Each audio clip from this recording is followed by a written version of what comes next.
Yatosha ulivyozunguka jangwani, huu ni mwaka wa kwenda viwango vya juu. Yatosha ulivyozunguka jangwani, huu ni mwaka wa kwenda viwango vya juu. Haijalishi umeomba mara ngapi mama ya, huu ni mwaka wa kwenda viwango vya juu. Haijalishi umelia mara ngapi ndugu yangu, huu ni mwaka wa kwenda viwango vya juu. He, magonjwa, umasikini, he, mwaka wa kwenda viwango vya juu. laana na mikosi, kunyanyaswa, he, mwaka wa kwenda viwango vya juu. huu ni mwaka wa kuinuliwa. hayo hayo, Mwaka wa kwenda viwango vya juu. huu ni mwaka mama wa kuinuliwa. Yesu ameona machozi yangu. Mwaka wa kwenda viwango vya juu. Yatosha ulivyosumbuka, yatosha ulivyoonewa. Na Mungu ni mwaka wa kwenda viwango vya juu. Weka tumaini lako kwani Mwaka wa kuinuliwa. yeye asiyeshindwa. Ni mwaka wa kwenda viwango vya juu.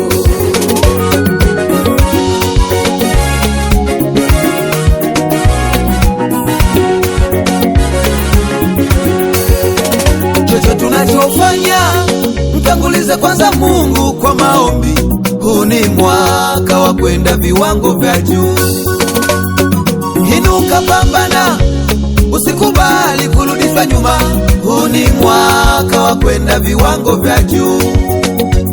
Yaliyopita si ndwele, tugange yajayo. Huu ni mwaka wa kwenda viwango vya juu. Yaliyokutesa jana, wewe yape kisogo. Huu ni mwaka wa kwenda viwango vya juu. Ukijikwaa inuka, ombe Mungu, songa mbele. Huu ni mwaka wa kwenda viwango vya juu. He, magonjwa, umasikini, he, Mwaka wa kwenda viwango vya juu. laana na mikosi, kunyanyaswa, he, Mwaka wa kwenda viwango vya juu. huu ni mwaka Wa kuinuliwa. hayo hayo, Mwaka wa kwenda viwango vya juu. huu ni mwaka mama. Wa kuinuliwa. Yesu ameona machozi yangu. Mwaka wa kwenda viwango vya juu. Yatosha ulivyosumbuka, yatosha ulivyoonewa. Na Mungu ni mwaka wa kwenda viwango vya juu. Weka tumaini lako kwani Mwaka wa kuinuliwa. yeye asiyeshindwa. Ni mwaka wa kwenda viwango vya juu.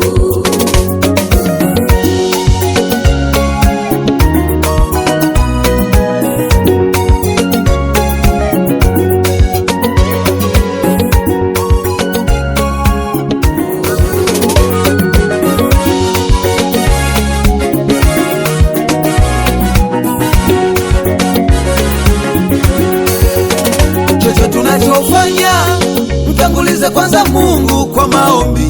Huu ni mwaka wa kwenda viwango vya juu. Inuka, pambana, usikubali kurudishwa nyuma. Huu ni mwaka wa kwenda viwango vya juu. Yaliyopita si ndwele, tugange yajayo. Huu ni mwaka wa kwenda viwango vya juu. Yaliyokutesa jana, wewe yape kisogo. Huu ni mwaka wa kwenda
Haleluya. Kila kiumbe kilicho na pumzi ya Mungu aliinue jina la Bwana. Tunataka kupatia Bwana sadaka ya makofi. Tunataka kupatia Bwana.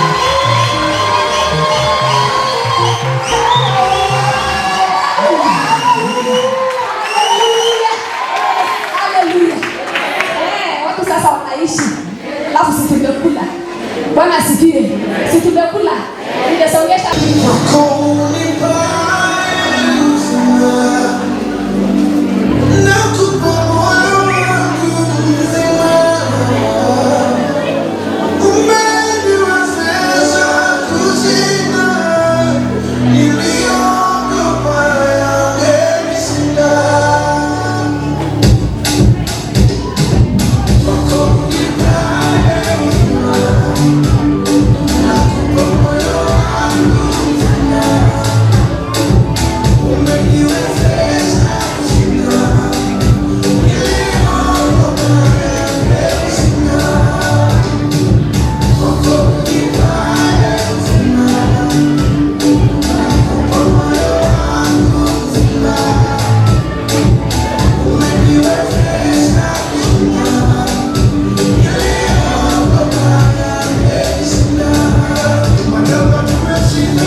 Naitwa Pastor Eka Rotich. I serve in Full Gospel Churches of Kenya, Kabarnet, chini ya mwangalizi Bishop Joshua Cheptarus, na nataka nishukuru vile nimeelezwa, tutasema mengi baadaye. Haleluya, Bwana asifiwe. Jina langu ni mchungaji Lang'at Chemchem na hudumu katika LC ya kambi ya samaki branch. Kwa sababu ya muda nataka kusema na shukuru Dan, tulisoma na yeye na tukafusu pamoja, na leo tukaona ni baraka tuje pamoja, na Mungu awabariki sana. God bless you. Bwana Yesu asifiwe. Tusalamiane hewani katika Bwana Yesu. Kwa majina ni Pastor Joshua Kambogo na hudumu branch ya Endao, na nimekuja kwa sababu ya ndugu yangu kiongozi na anaonekana kutoka mbali, Bishop Dan Kakimon. Nikiwa mwalimu Elingaro, tuliona tukiwa walimu huyu kiongozi akawa wetu, na baada ya hapo tukiwa college, hata wale wakuu wa college wakatafuta kiongozi wakapata ni huyu, na pia kikao chako wakaona ni huyu. Kwa hivyo nikaona nisiwache kufika sherehe yake.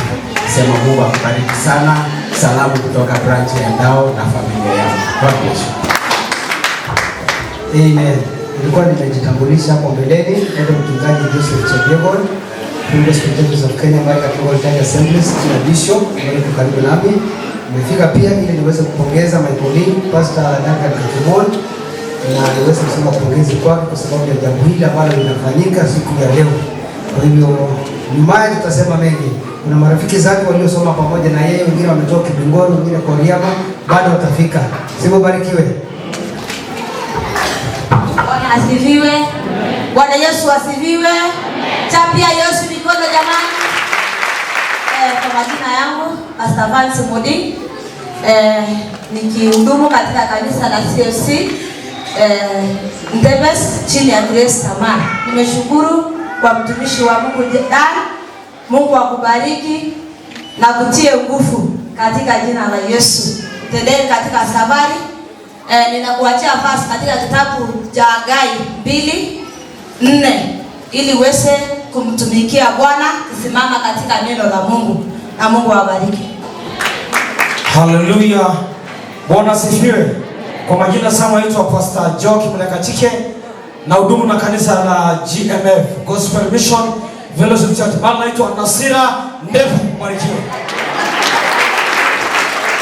Haleluya. Bwana Yesu asifiwe. Nipungie mkono. Praise God. Ni mchungaji Selima Metangule na hudumu kanisa la Kikifa Parikare chini ya overseer Pius Lepejani. Nasema pongezi kwa rafiki yangu Dan Kakimon. Mungu akubariki na kutendea mema. Yesu. Haleluya. Yesu atukuzwe. Naitwa Pastor Benson na Iwet Yesu ni Bwana, na hudumu katika kanisa linaitwa Rock of Revelation Covenant Church hapa Ngoswe, lakini branch kubwa iko Nyeri. Bishop wangu anaitwa David Wegancho. Mungu awabariki. Pastor Dani rafiki yangu. So God bless you so much. Bwana asifiwe. Bishop, viongozi wetu tukiongozwa na Daktari Solomon, viongozi wetu wa MCS, minority katika nebosi abayai na abai ayo data tokea tuahiana yangaraki dia ko wada tangkat na kaji bostyle mayana na radialistire dara sila yin dan bostyle dan ngara yin walgi labo na digan sasintan dia ko abayo dara tuahiana na jadi sinen tu gapu na tongalia mayana tokana. Okay, Bwana asifiwe. Nawasalimu kwa jina kuu la Yesu. Ndio Vasia Pius Lepediani. Anafanya kazi ya Mungu kwa kanisa la God Grace for All Nation ama Jijifan kwa region ya God bless you. Haleluya. Reverend Samuel Tebelete Letapi. Mimi na hudumu kule Isiolo wale kuhubiri kanisa la Full Gospel Church of Kenya kama missionary wa sasa. Bwana asifiwe.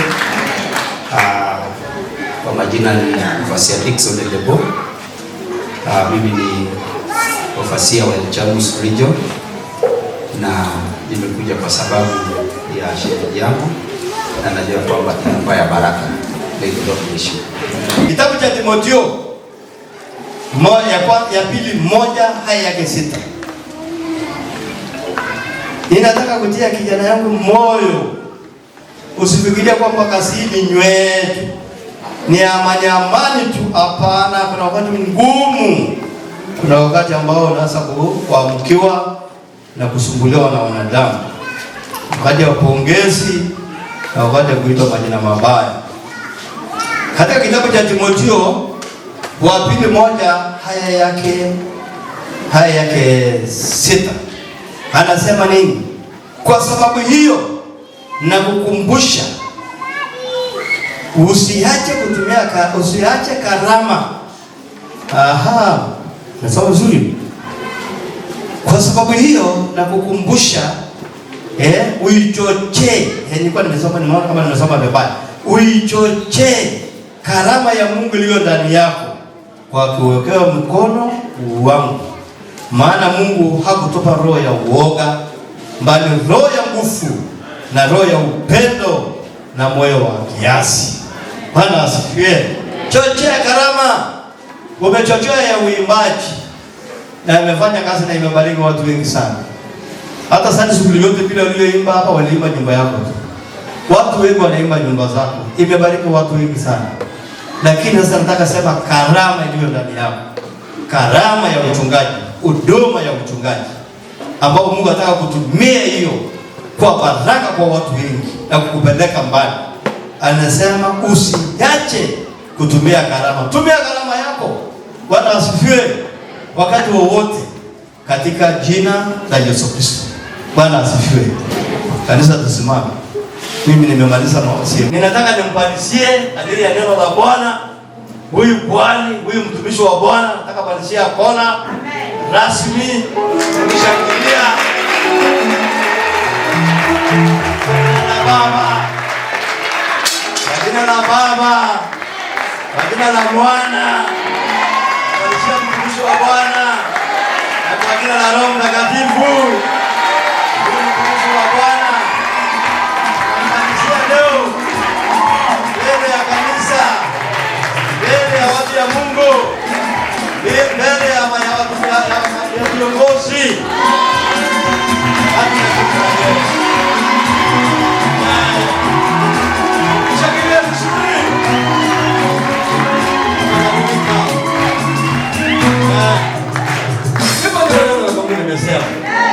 Apandishiwe mavazi ya kukuhani ili aweze kutumika akiwa katika hali hiyo. Mnaonaje kaka mwana hapo mbele? Leo ni tofauti sana. Basi hapa Hapa ni shati yake ambayo atakuwa akibadilisha. Tumeletewa hapa. Hii inachafuka, mke wake anamuoshea, afai hii. Basi na aweze kuendelea katika kazi ya Bwana. Kitabu hicho cha Samueli nasema, ndipo Samueli akaitoa pembe yenye mafuta, akamtia mafuta kati ya ndugu zake. Kama vile tutafanya hapa, nitaenda kuchukua hiyo nafasi ya kumwekea huyu mchungaji mafuta anapopiga makoti mbele ya Mungu na mbele ya wanadamu.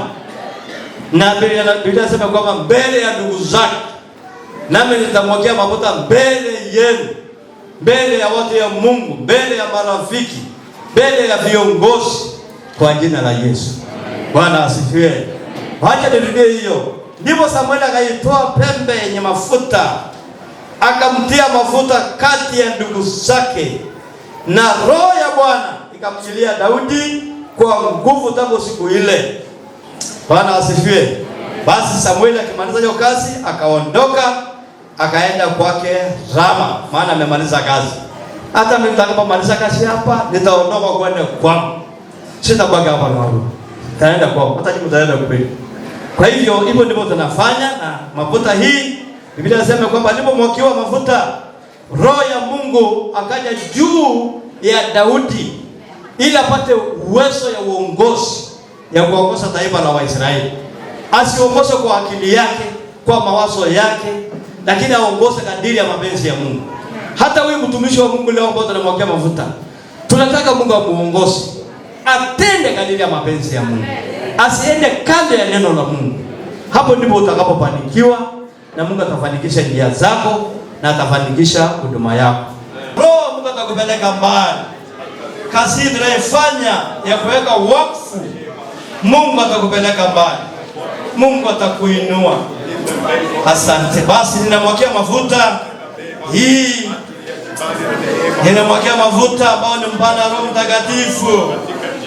Na ninamwakia mtumishi wa Bwana kadiri ya Biblia kwa mpana Roho Mtakatifu, ili kwa Roho Mtakatifu iwe inakuongoza, akupatia upako ya mbinguni, upako ya kazi, kwa jina la Baba, kwa jina la Mwana, kwa jina la Roho Mtakatifu. Amen. Amen. Tumshangilie Bwana. Amen. Amen. Tushiriki maombi pamoja. Tushiriki maombi pamoja. Baba wa mbinguni, katika jina la Yesu, Mungu mwaminifu na Mungu akuita watumishi wake, asante kwa siku hii ambao tumekuja kuhudumia mtumishi wako. Tumekuja kuweka wakfu kwa siku ya leo. Asante kwa sababu ya mchungaji Duncan uliyomuita kwa ajili ya kazi yako. Umekuwa baraka kwa watu wengi, umekuwa baraka kwa kanisa lako, na siku hii ni siku yake ambao tunamweka wakfu. Tumemwekea mafuta matakatifu kadiri ya neno lako, kadiri ya mapenzi yako. Ninamwombea katika jina la Yesu kwamba Mungu ukambariki, Mungu ukamtumie, wache wewe chombo inayofaa kwa ajili ya kazi yako, kwa kila kazi iliyo njema, kazi iliyo karibu na kazi iliyo mbali. Dunia yote ni yako. Peleka mahali utakavyo, tumia popote unapotaka. Asante Bwana. Ninamwombea Bwana Roho Mtakatifu yakawa juu yake, amtumie na kumhudumia. Asante kwa sababu ni mwaminifu. Patie roho ya uvumilivu, roho ya upendo, roho ya kujali. Mpatie ujumbe wa kila siku Bwana kwa ajili ya watu wako. Asante kwa sababu ni Mungu mwaminifu na utatenda hivyo Bwana. Tumezingira na watumishi wako, tukimwombea baraka. Tuomba afya njema kwa ajili ya maisha yake. Tuomba ulinzi kwa ajili ya maisha yake. Tuomba baraka kwa familia yake. Tuomba baraka kwa makanisa ambao wanahudumu. Mpatie usemi, mpatie ujumbe. Mtumie akitoka na kuingia kwa pamoja na yeye. Asante Bwana. Naomba na kuamini umesikia. Kwa jina la Baba na la Mwana na la Roho Mtakatifu. Sote tuseme amen. Amen. Asifiwe. Unaonaje? Sisi tumshangilia Bwana kwa ajili yake. Usiondoke. Leo ni siku ya Kagimon. Ndio. Sema yes I. Kwa tamu sana. Pamoja na maombi ya mafuta, pamoja na kuweka wakfu, basi pia katika ofisi yangu lazima tumpatie cheti, lazima tumpatie certificate yake ya kusema siku hii ndio siku yake ya ordination. Kwa hivyo secretary pamoja na hapa katika ofisi yangu, secretary, tafadhali unaweza kuchukua msomee hapa ni certificate ya Kagimon. Full Gospel Churches of Kenya Ordination Certificate. This is to certify that Duncan L. Kagimon, by the grace of God and by this present and other godly services, as this day, 26th day of April 2026, been ordained into the office of a pastor in Full Gospel Churches of Kenya, Marigat LCA. Wapishangwe na figeni lile kwa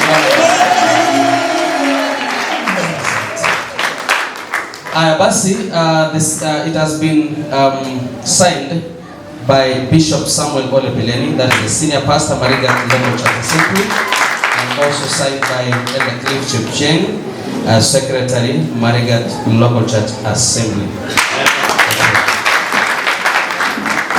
Basi jambo ambalo ni muhimu sana, kwa sababu katika dunia yetu na katika nchi yetu tumejawa na wachungaji ambao hawajakuwa ordained, hawana makanisa, ni wa privileged tu barabarani, hawana cheti chochote, na hivyo tunashiria tutambue hiyo.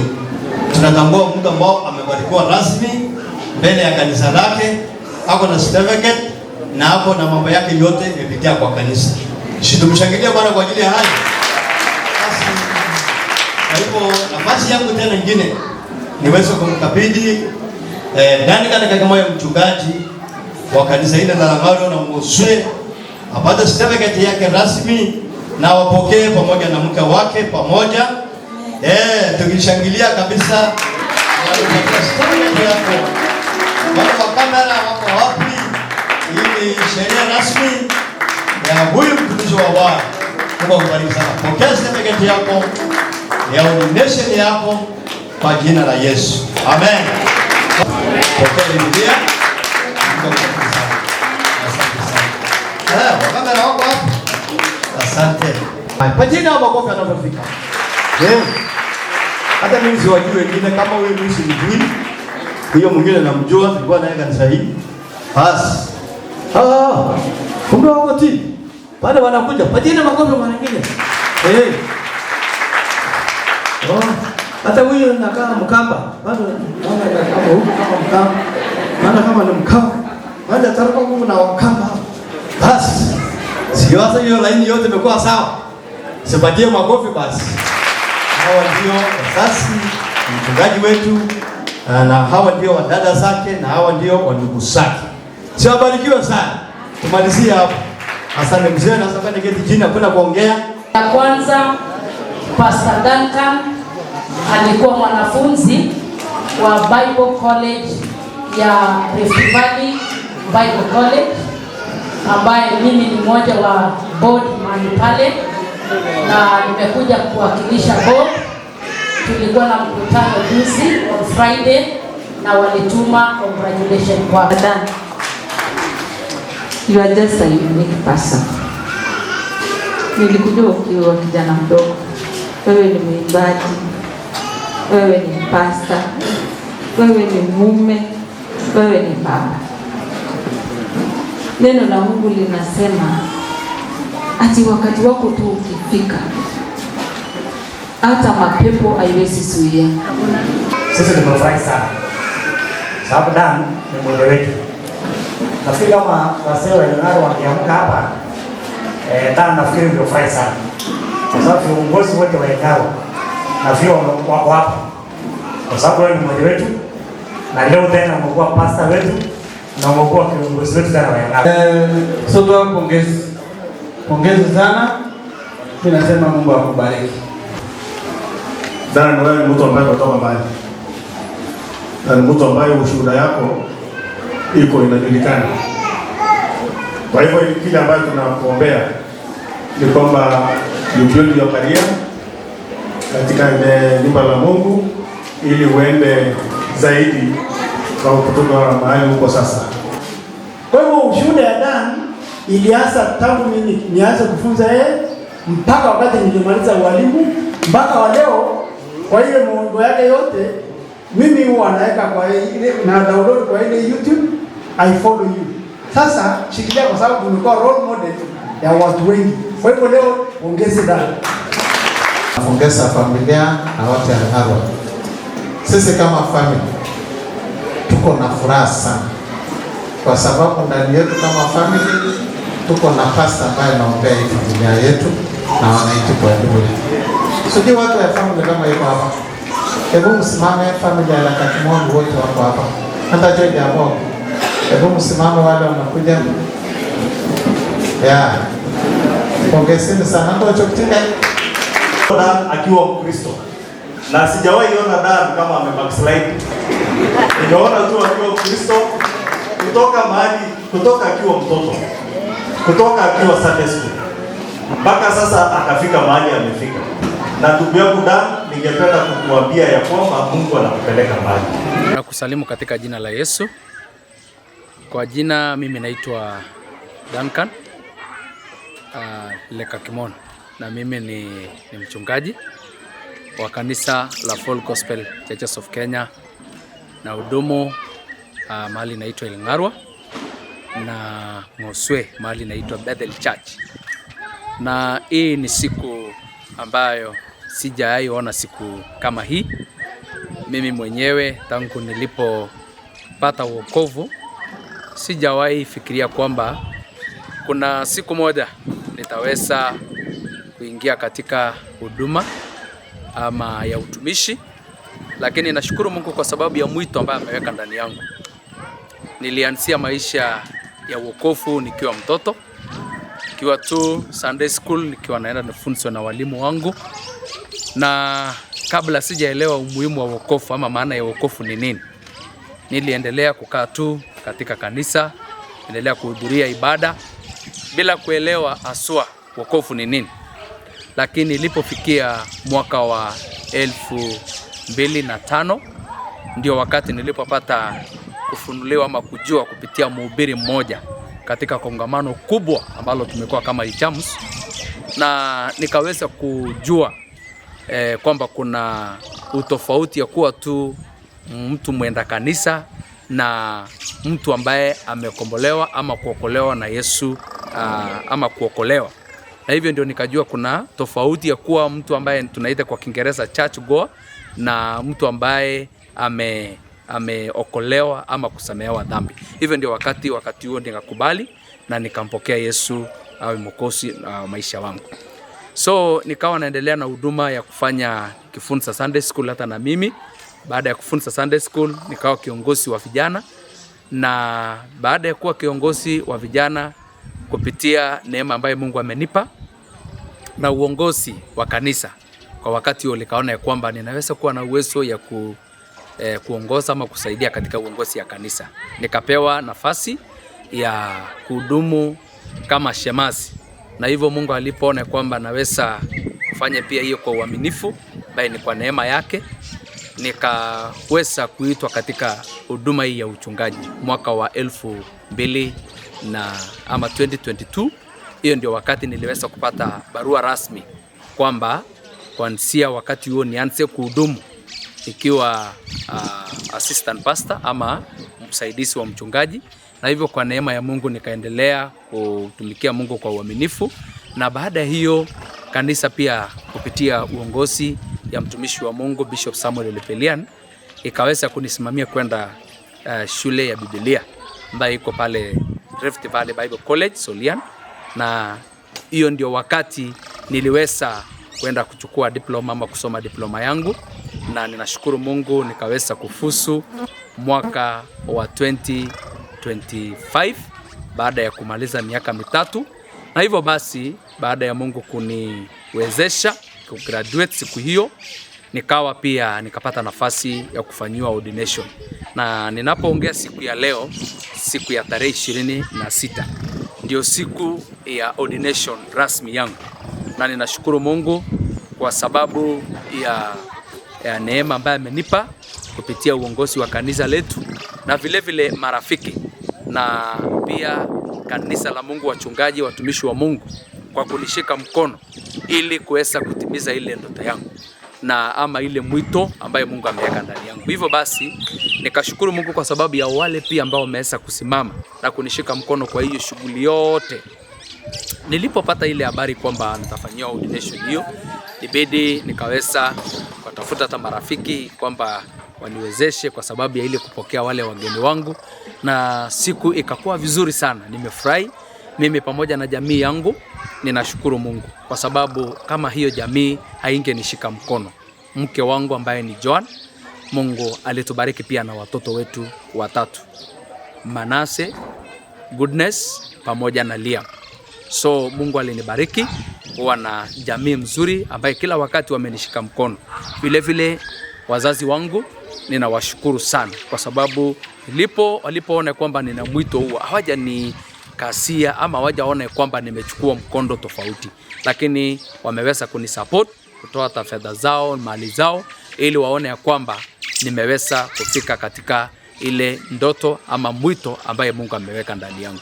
Kwa hivyo ninashukuru Mungu. Siku ya leo imekuwa ni siku ya furaha kuwapokea wageni wangu, kuwapokea watumishi wa Mungu, kuwapokea wageni wa heshima kwa sababu ya kusimama nami siku ya leo. Kwa hivyo kwa siku ya leo ninashukuru pia kwa wale ambao wamekuja kusimama na hii huduma kwa ajili ya matayarisho. Kuna wale waliopika, kuna wale pia wameweza kufanya event covering ama siku ya leo kama Sedai Graphics. So nataka kusema kwamba Mungu wa uzima awabariki kwa kuhakikisha kwamba hii historia ambayo siku ya leo imeweza kuwekwa na Mungu itakuwa inaonekana kwa generations pia wajukuu wangu wataona, pia familia yangu ama watoto wangu ambao watakuwa baadaye wakiwa wanakuwa wanaweza kujiangalilia na kuona pia kwamba Mungu kweli aliponiita ikakuwa on records na inaweza pia kuangaliliwa na dunia yote. Na Mungu wa mbinguni awabariki wote. Nimeshukuru kwa nafasi hiyo. Thank you very much.